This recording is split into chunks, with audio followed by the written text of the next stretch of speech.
les bacs, la lumière rouge, le rouge est mis, waouh. Voilà. Et donc la magie apparaît ici. Donc on voit qu'il sert encore, puisqu'il y a encore des traces de révélateur.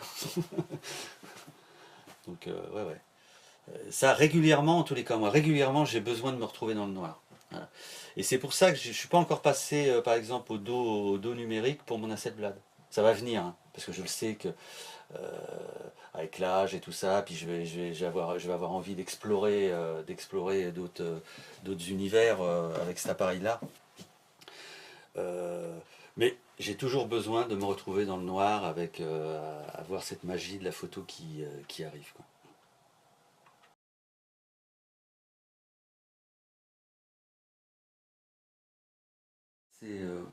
C'est assez drôle parce qu'en fin de compte, la première fois, mon premier contact avec l'appareil photo, enfin avec la photographie, c'est avec Pif Gadget. Et là, moi j'ai trouvé ça fabuleux, quoi. Je me suis dit, tiens, c'est dingue, quoi, la photographie. Et du coup, comme j'étais pas très bon à l'école et que je trouvais pas ma place, ben, je me suis réfugié là-dedans. Et du coup, de fil en aiguille, je me suis rendu compte que la photographie, c'était pas seulement le fait d'appuyer sur un déclencheur, mais c'était aussi de pouvoir se retrouver dans le noir, dans un univers, c'est-à-dire il y avait cette partie prise de vue et cette partie où je me retrouvais tout seul, avec du matériel, un peu de chimie, et j'avais cette magie de la photo qui apparaissait.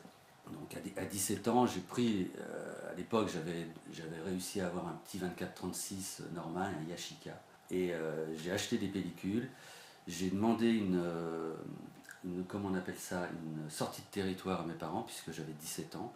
Et en 77, j'ai pris le bus direction New Delhi, tout en faisant des photos. Et ça a mis 3 mois.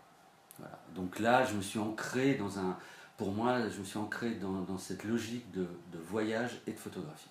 À l'époque, à la limite, ce qui m'importait, c'était de pouvoir faire du reportage, vendre dans des magazines pour avoir cette espèce de reconnaissance de reporter qui m'a complètement quitté après.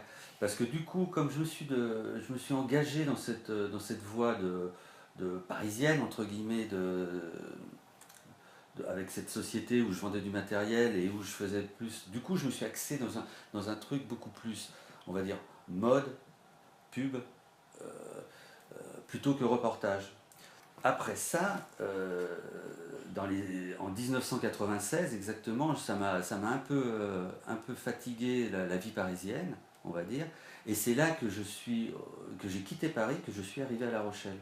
Et là, du coup, j'ai repris l'appareil photo. Et je me suis focalisé sur un appareil photo avec une optique. Et là, j'ai voulu me concentrer sur ça, sur ce que j'avais à voir dans mon viseur. Je choisis un lieu, un endroit que je trouve intéressant graphiquement, et j'attends.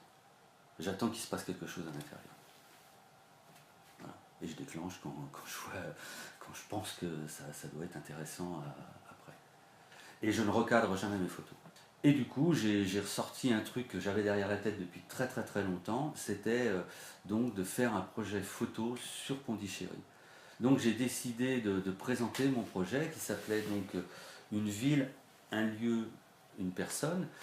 Et l'idée c'était de prendre donc un habitant, mais qui soit connu ou pas connu de Pondichéry, et de faire un portrait de lui assez serré du visage, un portrait du lieu qui chérissait à Pondichéry, et une photo de lui dans ce lieu. Donc deux détails, et c'est là où j'ai pensé, donc pour construire ça, il fallait que j'ai pensé au triptyque.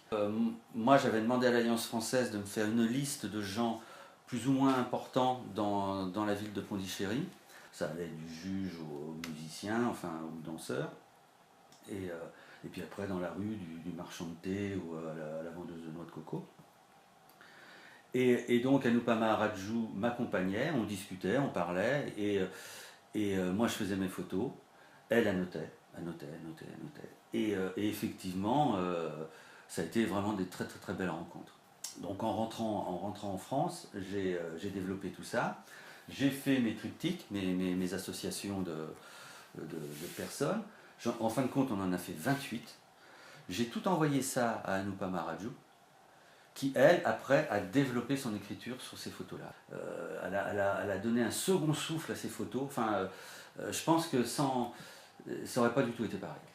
Elle est venue ici, elle est restée donc un mois en résidence, elle a écrit ses poèmes, et moi, donc, il a fallu que je les illustre. Moi, par rapport à son projet, ce que je me suis dit, c'est qu'il faut qu'il y ait, malgré tout, que je redécouvre La Rochelle avec des yeux neufs, et que j'associe à ce projet-là quelque chose d'Inde. Je vais mettre le dhoti, le foulard indien du Kerala. L'intérêt de la résidence, c'est qu'on te fait confiance. C'est-à-dire que tu as un projet, vas-y, fais-le. Nous, on te protège, on va dire, pour que tu puisses t'exprimer. Et ça, c'est quelque chose qui est fabuleux, parce que j'ai fait plein d'autres projets comme ça, où, tout seul, c'est-à-dire sans structure autour de moi, et c'est vrai que c'est tout de suite beaucoup plus compliqué.